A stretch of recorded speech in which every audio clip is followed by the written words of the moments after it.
નમસ્કાર વિદ્યાર્થી મિત્રો, કમલેશ સરના ક્લાસમાં ફરી એકવાર તમારું સ્વાગત છે। લાસ્ટ ક્લાસમાં આપણે કેટલાક શુદ્ધ પદાર્થો એટલે કે તત્વ અને સંયોજનનો અભ્યાસ કર્યો। આજે તેથી આગળ વધીશું તો પહેલું એ છે કે મિશ્રણ એટલે શું। પહેલો એક પ્રશ્ન થાય બેટા કે મિશ્રણ એટલે શું અને તેના પ્રકારો જણાવો। તો ચલો અભ્યાસ કરીશું મિક્સચર મિશ્રણ વિશે।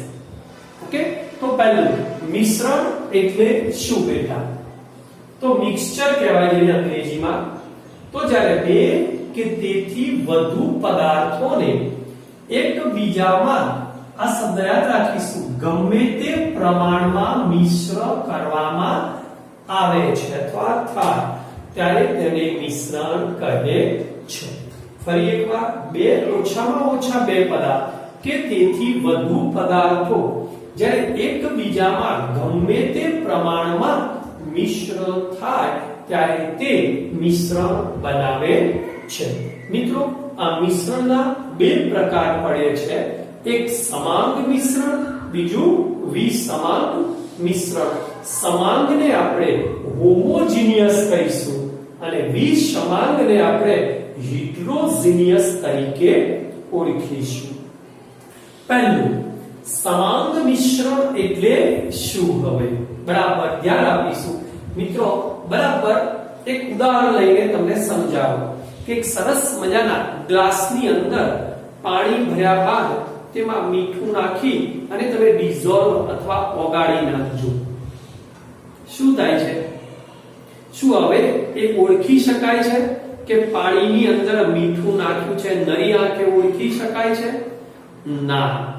મિક્સ એન્ડ સંગઠન બધે જ એક સમાન બની ગયું તો આવા મિશ્રણને સમાંગ મિશ્રણ કહે છે।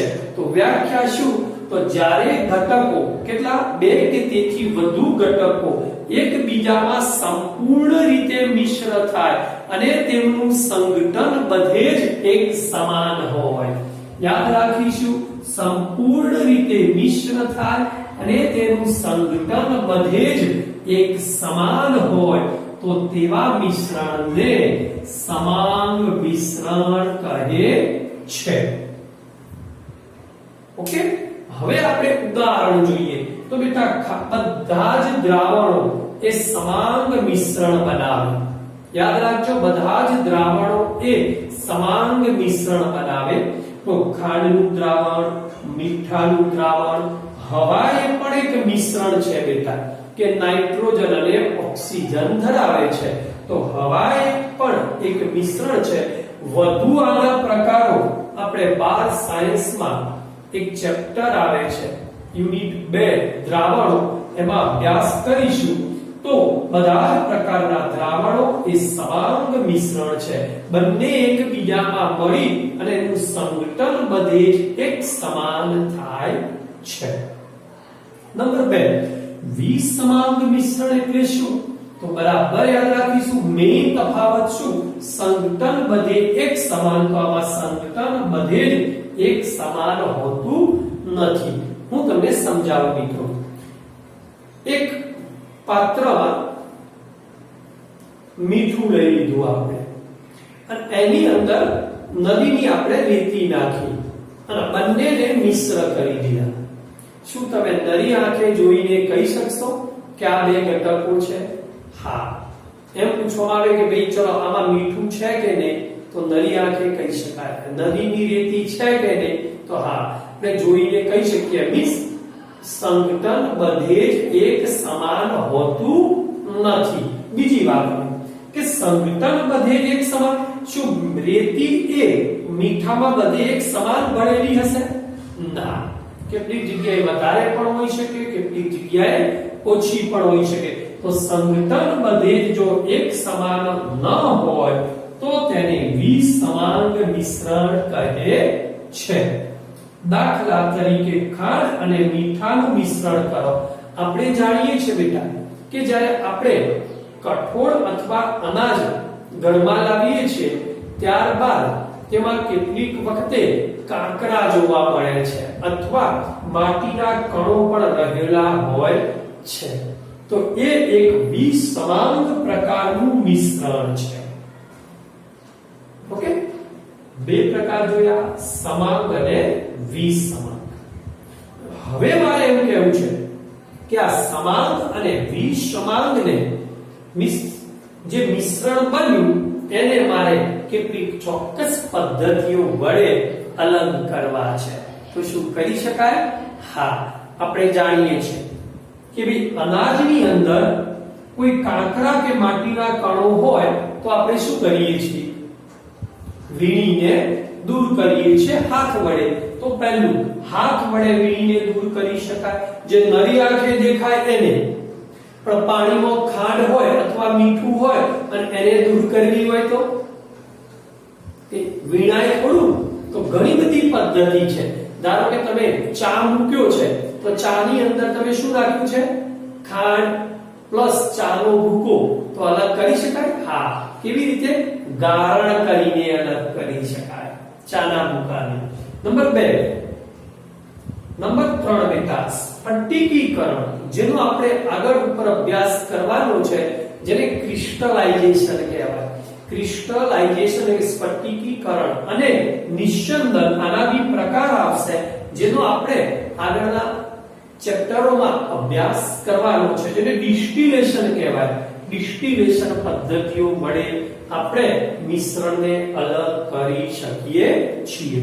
હવે એક બીજી વાત યાદ રાખજો બેટા કે મિશ્રણમાં રહેલા ઘટકોને ચોક્કસ પદ્ધતિઓ વડે અલગ કરી શકાય, પરંતુ સંયોજનમાં રહેલા ઘટકોને ચોક્કસ પદ્ધતિ વડે અલગ કરી શકાતા નથી.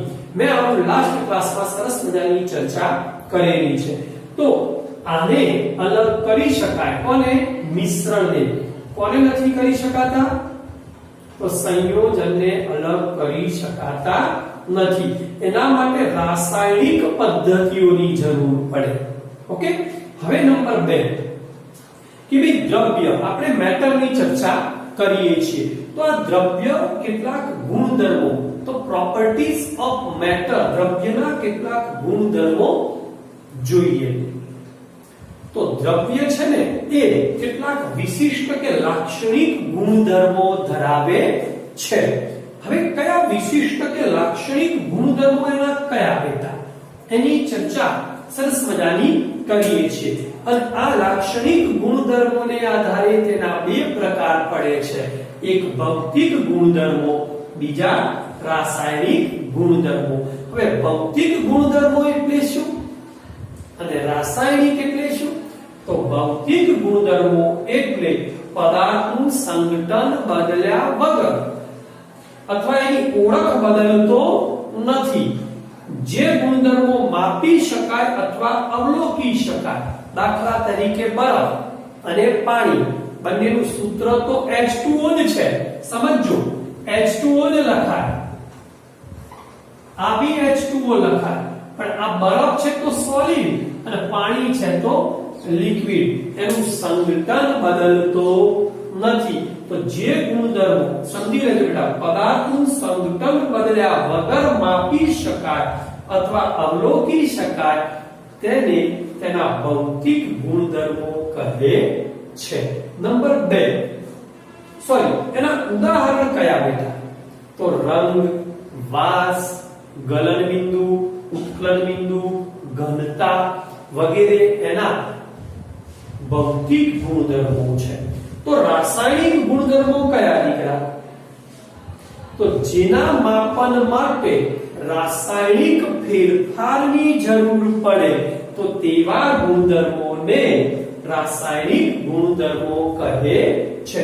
જેના માપન માટે રાસાયણિક ફેરફારની જરૂર પડે, યાદ રાખીશું બેટા, તો તેને રાસાયણિક ગુણધર્મો કહે છે. દાખલા તરીકે બેટા જુદા જુદા પદાર્થો જ્યારે એકબીજામાં મિશ્ર થાય ને ત્યારે એની ચોક્કસ લાક્ષણિક પ્રક્રિયાઓ હોય. જો તમને યાદ હોય તો મારી પાસે HCl છે, અને NaOH છે આ તમને યાદ હોવું જોઈએ બે મિશ્ર થાય બેટા એટલે NaCl H2O બનાવે છે જોઈ લો અહીંયા રાસાયણિક ગુણધર્મો બદલાઈ ગયા HCl NaOH એક લાક્ષણિક પ્રક્રિયા થઈ બંને વચ્ચે અને કોઈ નવા સંયોજનો બન્યા માટે આવા ફેરફારને રાસાયણિક ફેરફાર અથવા રાસાયણિક ગુણધર્મો કહે છે તો કયા છે રાસાયણિક તો લાક્ષણિક પ્રક્રિયાઓમાં એસિડિકતા છે બેઝિકતા છે દહનશીલતા વગેરે છે સરસ મજાનો વિડિયો એક વખત પોઝ કરી લખી દેજો બેટા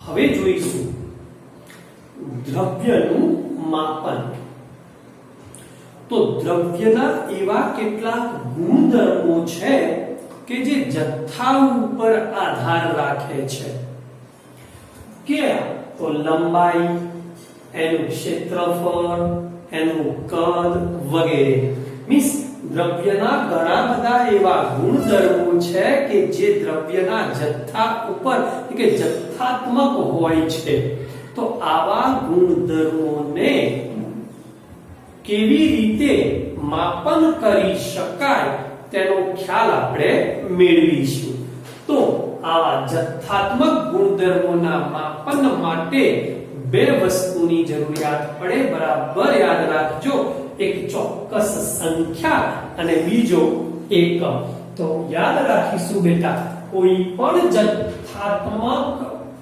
માપન હોય તો એના માટે સંખ્યા અને એકમની જરૂર પડે છે હું તમને એક ઉદાહરણ આપું ધારો કે કોઈ એક વ્યક્તિ છે એનું વજન છે 60 તો શું બોલશો હવે ખાલી એમ કહેવાય કે આનું વજન 60 છે ના બોલાય શું 60 મીટર છે 60 સેન્ટીમીટર છે 60 લીટર છે 60 ગ્રામ છે ના દરેક સંખ્યા સાથે એક ચોક્કસ યુનિટ્સ એટલે કે એકમની જરૂરિયાત પડે છે બરાબર સમજો માટે એટલી સંખ્યા પણ કામની નથી એકલો એકમ પણ કામનો નથી બંને જરૂરી છે તો કોઈ બી જથ્થાત્મક મીન્સ દ્રવ્યના માપન માટે સંખ્યા અને એકમ બંનેની જરૂરિયાત છે દાખલા તરીકે એક ઓરડાની લંબાઈ 6 મીટર છે તો 6 એ સંખ્યા છે અને મીટર એ એનો એકમ છે ધારો કે આપણે પાણી લાવીએ છીએ તો 10 લીટર તો 10 એ સંખ્યા છે અને લીટર એ એનો એકમ છે તો કોઈ બી જથ્થાત્મક માપન કરવું હોય તો સંખ્યા અને એકમ બંનેની જરૂરિયાત પડે છે નંબર 2 મિત્રો જૂના જમાનાની અંદર કોઈ બી જથ્થાત્મક માપન માટે બે પદ્ધતિઓ ખૂબ જ પ્રચલિત હતી એમાંની એક હતી ઇંગ્લિશ પદ્ધતિ અને બીજી હતી મેટ્રિક પદ્ધતિ કઈ ઇંગ્લિશ પદ્ધતિ અને બીજી હતી મેટ્રિક પદ્ધતિ આ બંને પદ્ધતિમાં મેટ્રિક પદ્ધતિ એ ઇંગ્લિશ પદ્ધતિ કરતા આ પદ્ધતિ વધુ અનુકૂળ હતી કેમ પ્રશ્ન આવાવી હવે બેટા જ્યારે 11 બાર સાયન્સમાં છો ને ત્યારે એક વસ્તુ બરાબર ખ્યાલ રાખજો બુક્સનો વર્ડ ટુ વર્ડ્સ કમ્પ્લીટ હોવો જોઈએ નાનામાં નાની બાબત તમારા મગજમાં ક્લિયર હોવી જોઈએ કારણ કે નીટ અને જી અથવા ગુજકેટની અંદર જો કે 11th સાયન્સ એ ગુજકેટમાં આવતું નથી પણ નીટ અને જી માં આવા પ્રશ્નો મૂકી શકે છે તો ઇંગ્લિશ પદ્ધતિ કરતા મેટ્રિક પદ્ધતિ વધુ અનુકૂળ હતી એવું મૂકી દે તો કારણ શું તો મેટ્રિક પદ્ધતિએ દશાંશ પદ્ધતિ ઉપર દશાંશ ચિહ્ન ઉપર આધાર રાખતી હતી પણ આ તો જૂના જમાનાની વાત થઈ બેટા કે ભાઈ મેટ્રિક અને ઇંગ્લિશ પદ્ધતિ વપરાતી હતી, પરંતુ વૈજ્ઞાનિકોને એક પ્રમાણિત પદ્ધતિ શોધવાની જરૂરિયાત પડી, કે દરેક દેશની અંદર એનું માપન જુદા જુદા એકમોમાં થતું, તો એકમોની અને માપનની એક સૂત્રતા જળવાતી નહીં, માપન અથવા એકમની એક સૂત્રતા જળવાતી નહીં, માટે આખી જ દુનિયામાં માપનની એક અનુકૂળતા જળવાય, પ્રમાણિત સ્થિતિ જળવાય, એટલા માટે એક નવી પદ્ધતિની જરૂરિયાત પડી, જેને એસઆઈ પદ્ધતિ કહે છે. યાદ રાખીશું, મોસ્ટ આઈએમપીએમ કઈ પદ્ધતિ? એસઆઈ પદ્ધતિ, જેને ફ્રેન્ચ ભાષામાં, ફ્રેન્ચ લેંગ્વેજમાં શું કહેવાય? તો યાદ રાખીશું, એનું પૂર્ણ નામ લખીને તૈયાર કરવાનું બેટા. લી સિસ્ટીમી ઇન્ટરનેશનલ ડી યુનિટ્સ. ઘણા કે સાહેબ સિસ્ટમ કહેવાય, આને આપણે ફ્રેન્ચ લેંગ્વેજનું ટ્રાન્સલેટ કર્યું છે કે લી સિસ્ટીમી ઇન્ટરનેશનલ ડી યુનિટ્સ તરીકે ઓળખીશું. બીજું એક પૂર્ણ નામ તમારે યાદ રાખવાનું થશે બેટા, CGPM. બરાબર યાદ રાખજો, CGPM કોન્ફરન્સ જનરલ ડેશ ઓઇડ, ઇટી એટલે એટ મેજર્સ, કોન્ફરન્સ જનરલ ડેશ ઓઇડ એટ મેજર ને CGPM કહેવાય. આ બંને ફૂલ ફોર્મ તમારા મગજમાં ક્લિયર હોવા જોઈએ. ઓકે, હવે આ એસઆઈ પદ્ધતિ અનુસાર વૈજ્ઞાનિકોએ પાયાના 7 એકમો રજૂ કર્યા. મૂળભૂત એકમો કહેવાય જેને. એ 7 એકમો એ દુનિયામાં મૂળભૂત એકમો તરીકે વર્તે છે. તો કયા છે એ 7 એકમો? આ એકમો બધા વિદ્યાર્થી મિત્રોએ એક વખત પોતાની નોટબુકમાં લખ્યા બાદ 2 થી 3 વખત રફ કામમાં લખી જોવા. પહેલું, હવે તો પહેલી ભૌતિક રાશિ બેટા. ભૌતિક રાશિ, એ ભૌતિક રાશિની સંજ્ઞા, એનો એસઆઈ એકમ, એટલે કે એસઆઈ એકમનું નામ કયું છે અને એ એસઆઈ એકમની સંજ્ઞા એક એક વર્ણવતા જઈએ, સમજતા જઈએ. ભૌતિક રાશિ, આ 7 મૂળભૂત એકમો કોઈ સંજોગોમાં આવડવા જોઈએ. આ જ એકમો ફિઝિક્સમાં પણ આવશે. તો લંબાઈ, એની સંજ્ઞા સ્મોલ l, એનો એસઆઈ એકમનું નામ છે બેટા મીટર. મીન્સ લંબાઈને આપણે મીટર દ્વારા હવે મેઝરમેન્ટ કરીશું, માપન કરીશું, અને એની સંજ્ઞા સ્મોલ m છે. સ્મોલ m યાદ રાખજો. નંબર 2, દળ. દળની સંજ્ઞા છે સ્મોલ m પાછી. આ માસ છે, દળ, એની સંજ્ઞા છે સ્મોલ m, જેને આપણે એસઆઈ એકમ તરીકે કિલોગ્રામ સ્વીકારેલો છે. કિલોગ્રામ, જેની સંજ્ઞા છે kg. નંબર 3 બેટા, આપણે જાણીએ છીએ સમય. સમયને આપણે સ્મોલ t વડે રજૂ કરીશું, અને તેનો એસઆઈ એકમ છે સેકન્ડ, અને સેકન્ડની સંજ્ઞા આપી છે s. નંબર 4 છે બેટા વિદ્યુત પ્રવાહ. વિદ્યુત પ્રવાહ ઇલેક્ટ્રિક કરંટ છે, જેની આપણી સંજ્ઞા આપીશું I, જેને એમ્પિયર, એસઆઈ એકમ એનો એમ્પિયર છે, અને એ એમ્પિયર ની સંજ્ઞા છે A, કેપિટલ A, કેપિટલ છે, યાદ રાખીશું. ઉષ્માગતિકીય તાપમાન બહુ જ મહત્વનું છે. હવે ઉષ્માગતિક, થર્મોડાયનેમિકલી ટેમ્પરેચર બેટા.